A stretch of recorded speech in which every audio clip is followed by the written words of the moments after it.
അഭിഷേക ശിഷ്ടം നെയ്യ് വിറ്റ ടിക്കറ്റിൽ 32 ലക്ഷം രൂപ അപഹരിച്ചുകൊണ്ട് പോയി. നിങ്ങൾ പത്രത്തിൽ വായിച്ചാണ്, നമ്മളാ വാർത്ത ബ്രേക്ക് ചെയ്തു ആണല്ലോ. അതെ, ഇതെങ്ങനെ ഉണ്ടായി? ഏത് അവിടെ കൺകറൻ്റ് ആഡിറ്റ് നടക്കുകയാണ്. ഓരോ ദിവസവും ടിക്കറ്റ് വിറ്റ പണം അടച്ചിട്ടുണ്ടോ എന്ന് നോക്കാൻ ഒരു 4-5 എണ്ണം ഉണ്ടുറങ്ങി അവിടെ കിടക്കുകയാണ്.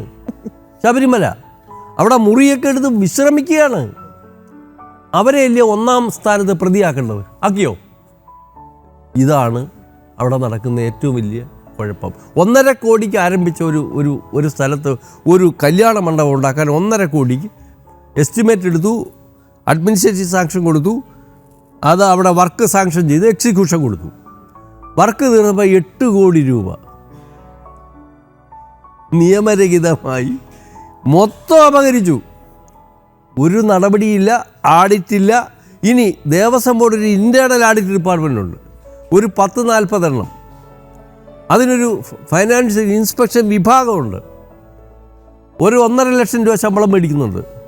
ഇതെല്ലാം അവിടെ ഇരിപ്പുണ്ട്.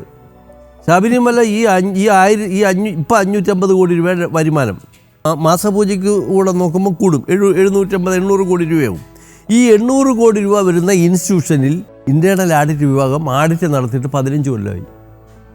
എഴുതി വെച്ചോളൂ. ഇവനെയൊക്കെ നുള്ളിക്കിരിച്ച് ഇത് മേടിച്ച ശമ്പളമൊക്കെ തിരിച്ചടപ്പി. പിന്നെ പ്രധാനമായ ഒരു കാര്യം, രാഷ്ട്രീയ അതിപ്രസരം. അവിടെ യൂണിയനുകളെ നിയന്ത്രിക്കുന്നത്, അവരുടെ സ്ഥലം മാറ്റം നിയന്ത്രിക്കുന്നത് എല്ലാം ആ കണ്ണിലൂടെയാണ്.